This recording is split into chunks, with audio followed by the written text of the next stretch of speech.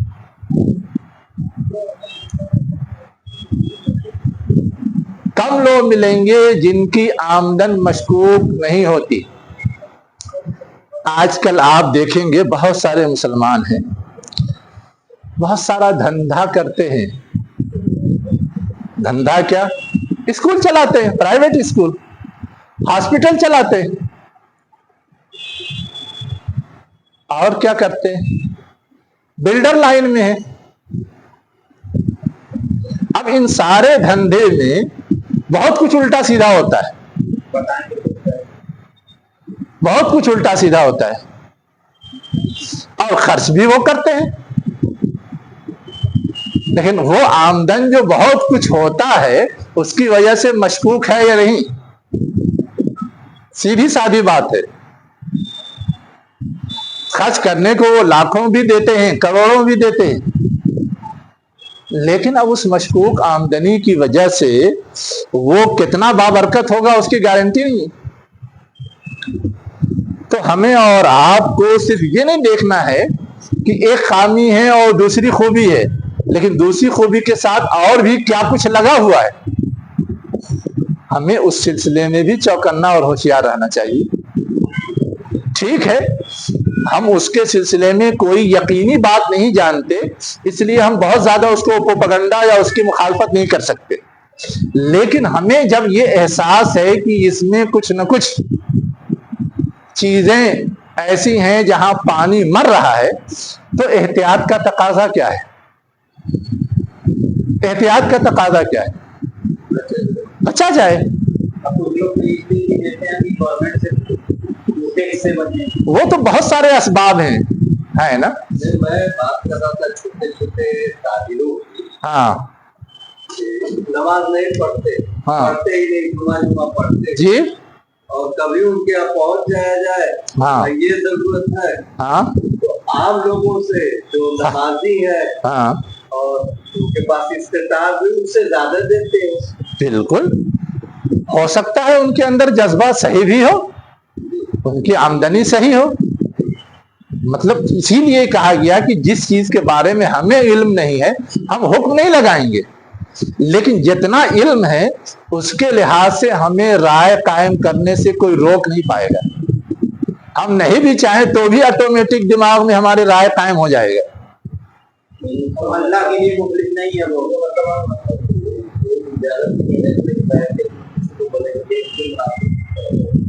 وہ تو اسی لیے کہ ہم دل کا حال نہیں جانتے، اسی لیے اجازت نہیں ہو سکتا ہے، شبہ ہے، ہمیں اس شبہات سے بچنا چاہیے۔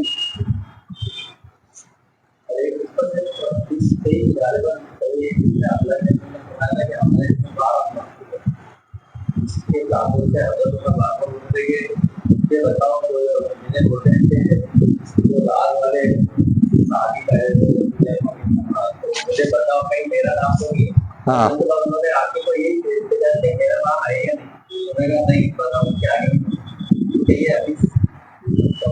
اصل میں دیکھیے یہ حدیث تو اپنی جگہ صحیح ہے، اللہ کے رسول نے اپنے سارے صحابہ میں سے حذیفہ بن یمان رضی اللہ عنہ کو جو دگج منافقین تھے ان کے نام بتائے تھے، یہ بات صحیح حدیث سے ثابت ہے،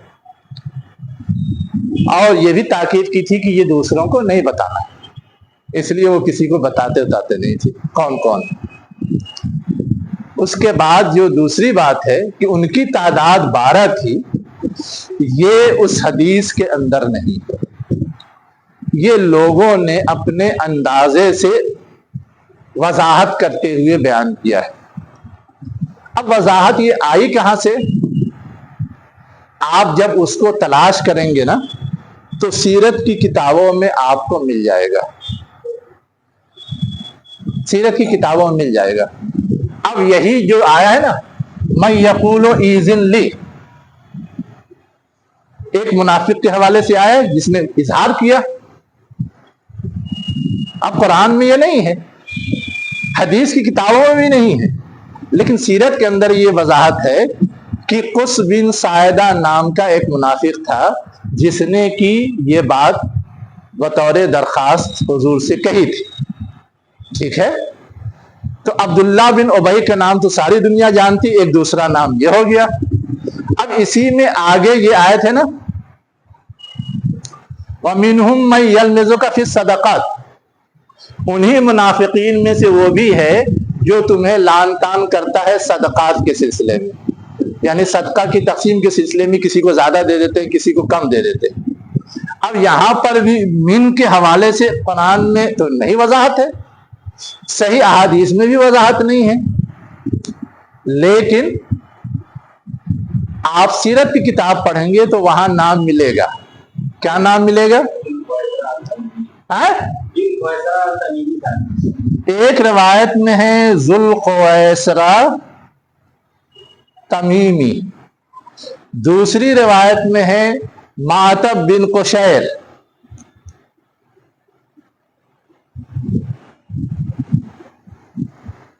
تو اب کتنے نام معلوم ہو گئے ہم لوگوں کو؟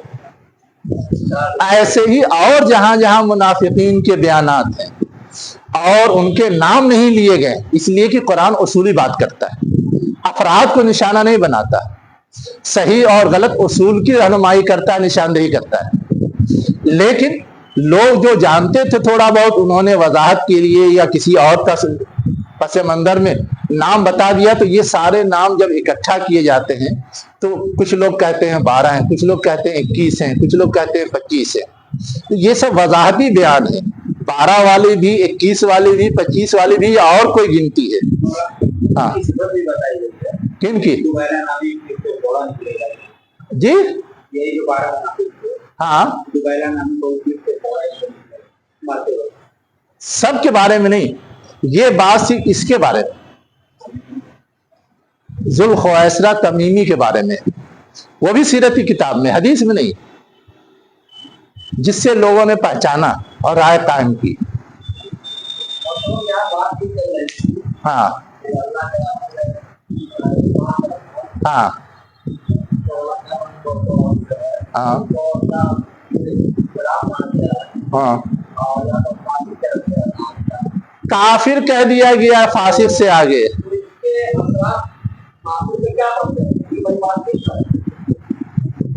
اس لیے کہی گئی کہ اس کی شناعت کو، اس کے گھناونے پن کو ہم اور آپ سمجھ سکیں اور اپنے آپ کو اس طرح کی غلط صفات سے بچانے کی کوشش کریں، اس لیے کہی گئی ہے۔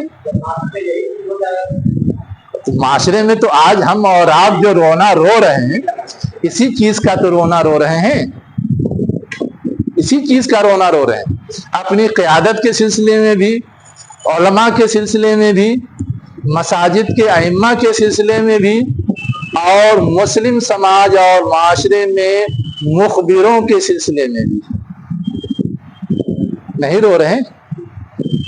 کتنے مخبر مل جاتے کہتے ہیں منافق ہیں، ہر گلی میں مل جاتے ہیں، ہمارے درمیان دادا مل جاتے ہیں، اس لیے کہ ہماری خبر گیری کی زیادہ ضرورت ہے تو وہ زیادہ لوگ ڈپیوٹ کیے جاتے ہیں، بالکل، اور اچھے اچھے لوگ۔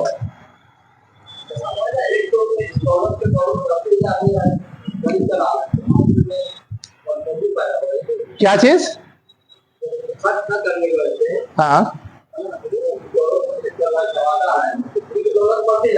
ہاں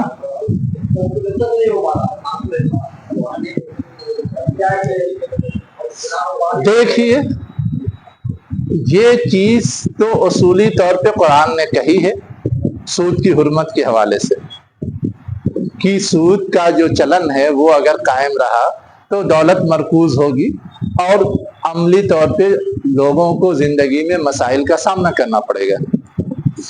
تو اللہ تعالیٰ تو یہ چاہتا ہے کہ لوگ یہ سمجھ جائیں اور اس کے لحاظ سے دولت کی گردش کا جو نظام اللہ تعالیٰ نے بنایا وہ چلتا رہے، لیکن اگر لوگ زیادہ شرارت کرتے ہیں نا، کیا کرتے ہیں، زیادہ شرارت کرتے ہیں، تو اللہ تعالیٰ کے پاس دوسرا علاج بھی ہے۔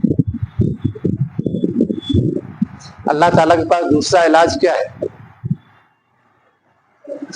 جتنے دولت اکٹھا کرنے والے ان کی دولت کو برباد کر دیتا ہے، مختلف طریقوں سے، مختلف طریقوں سے، اور نئے نئے دولت والے پیدا ہوتے رہتے ہیں، اچھے بھی خراب بھی۔ تو اللہ کے پاس اتنا پاور ہے کہ جب جس سسٹم کو وہ لانا چاہے لے آتا ہے۔ اب قارون کے پاس تو بڑا خزانہ تھا، دھسا دیا، ختم، جمع کر کر کے رکھے ہوا تھا، اور قارون بھی منافقت ہی کی مثال ہے۔ قارون کے بارے میں پڑھا ہے؟ نہیں، جو سمجھنے کی چیز ہے وہ یہ کہ قارون جو ہے وہ موسیٰ علیہ السلام کی قوم سے تھا، بنی اسرائیل سے، اور فرعون جو تھا وہ قبطی تھا، وہ الگ قوم تھی، لیکن صرف اپنے مال مفاد کے چکر میں وہ فرعون کے ساتھ چلا گیا تھا، اپنی قوم سے بے وفائی کر رہا تھا۔ یہ بنی اسرائیل سے تھا قارون، وہ بھی ایک مثال ہے۔ اب اس کو آپ منافقت کہیں یا جو بھی کہیں، لیکن اظہار تو وہی ہے۔ اب بہت سارے قصے آئے ہیں، آپ جب غور کریں گے اور سمجھنے کی کوشش کریں گے تو بہت ساری مثالیں مل جائیں گی۔ میں تو پھر سمجھنے کے لیے اصولی بات بتا رہا تھا کہ اگر جو نارمل تعلیمات بتائی گئی ہیں لوگ اس پہ عمل کریں، اچھی بات ہے، اور اگر نہ کریں تو اللہ تعالیٰ تو اس کائنات کے نظام کو چلانے کے لیے دولت کو گردش میں رکھنا چاہتا ہے۔ لوگ اگر الٹا سیدھا کرتے ہیں تو اس دولت کو کیسے گردش میں رکھنا ہے اس کا دوسرا انتظام کر لیتا ہے۔